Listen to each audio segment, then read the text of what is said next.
Konnichiwa, c'est Mister Piccolo, j'espère que vous allez bien.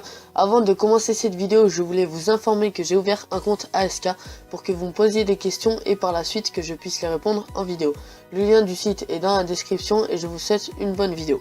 Dans le premier épisode de Je te présente sur H21, je vous avais demandé si vous préfériez un deuxième épisode sur le manga Doopt ou le film Dragon Ball Z Battle of Gods.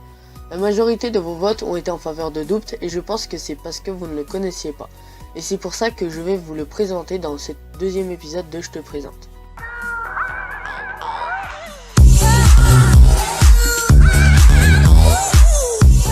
Doopt est un shonen manga écrit et dessiné par Yoshiki Tonagai. L'histoire de ce manga se passe au Japon et un jeu nommé Rabbit Doopt fait fureur. Dans ce jeu sur téléphone portable, les joueurs sont des lapins dans une colonie et l'un d'eux est secrètement un loup. Sa mission est d'utiliser tous les moyens possibles pour semer la confusion dans le groupe et éliminer un par un tous les lapins. La partie se termine une fois le loup démasqué ou quand tous les lapins ont été mangés. Mais pour 5 fans du jeu, Rabbit Doopt ne tarde pas à virer au cauchemar. Ils vont se réveiller enfermés dans un bâtiment désaffecté avec à leur côté le corps d'une camarade assassinée. Un mystérieux code de barre permettant à chacun d'ouvrir une porte leur est tatoué sur la peau. Pas de doute, un loup se cache parmi eux et il leur faudra le démasquer avant d'être dévoré.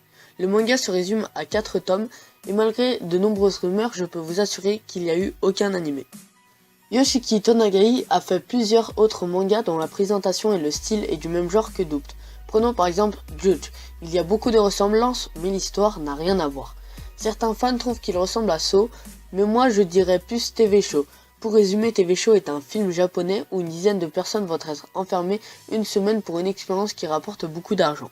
Un premier meurtre est fait par un robot automatisé, puis les gens vont tous devenir paranoïaques et vont s'entretuer.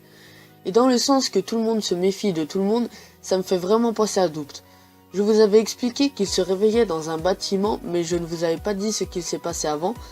Et c'est vraiment un moment important dans le premier tome. Yu, Eiji, Haruka, Hajime, Rei et Mitsuki sont des amis, enfin presque, même si certains ne s'apprécient pas forcément, et tous sont fans de Rabbit Doopt, et c'est là qu'ils se sont rencontrés.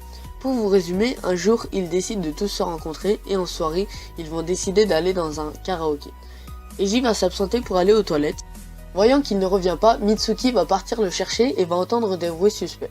Et c'est là que quelqu'un avec un masque représentant le jeu Rabbit Doopt va l'assommer. C'est là que tout commence. Et franchement, je trouve que c'est très bien pensé par Yoshiki Tonagai, car en se réveillant, Eiji n'est pas dans la même pièce que les autres et directement, tout le monde va penser que c'est lui qui a assommé Mitsuki, et c'est assez logique quand on y repense. Et franchement, je pense que c'est pour ça que certains fans trouvent qu'il y a des points communs avec Saw, parce que c'est un peu assez... pas de théorie du complot, mais c'est assez particulier. Dans ce manga, ce que j'aime bien, c'est qu'on n'est jamais trop sûr de qui est le loup, et que pendant tout le manga, un doute plane, et on se pose de nombreuses questions, et c'est ça qui va nous mettre dans le manga et nous donner envie de le lire. Personnellement, j'ai lu que le premier tome, et directement, j'ai eu envie de lire la suite, mais je n'en dirai pas plus dans cette vidéo, pour éviter de spoiler, et tout simplement parce que j'en sais pas vraiment plus. Comme vous l'avez compris, Doopt est un très bon manga que je vous conseille absolument de lire. Bref, j'espère que cette vidéo vous aura plu. Comme d'habitude, vous pouvez voter pour la prochaine vidéo dans les commentaires. N'hésitez pas à me rejoindre sur mon site internet, sur ASK ou bien Facebook. Tous les liens de toute façon, ils sont comme d'habitude dans la description. Merci d'avoir regardé, sayonara.